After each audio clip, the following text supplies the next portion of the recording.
Wali Kota Makassar Muhammad Ramdan Pomanto menyebutkan, Kota Makassar mengalami deflasi 0,11%. Berdasarkan rilis Badan Pusat Statistik atau BPS Kota Makassar, inflasi per Oktober 2022. Wali Kota Makassar mengungkapkan, deflasi terjadi tidak lain karena program pengendalian inflasi pemerintah kota atau Pemkot Makassar, mulai dari lorong wisata, operasi pasar, hingga Ojol Day berjalan efektif. Program Ojol Day yang mulai diberlakukan sejak 20 September lalu dinilai mampu menghemat ratusan ribu liter bahan bakar per hari, di mana seluruh ASN dan non-ASN lingkup Pemkot Makassar diimbau menggunakan ojek online setiap hari Selasa. Laporan terakhir Makassar mengalami deflasi atau inflasi minus sebesar 0,11. Itu artinya bahwa kita mendapatkan pengurang daripada kondisi kita sekitar 4,6 atau 4,8 lebih pada sebelumnya.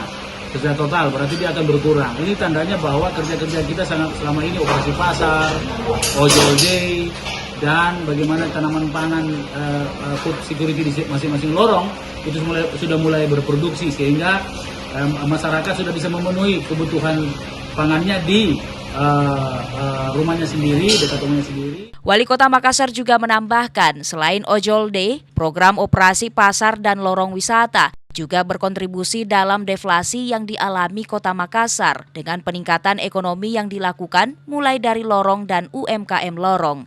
Ira, Fajar TV dan Fajar Radio melaporkan.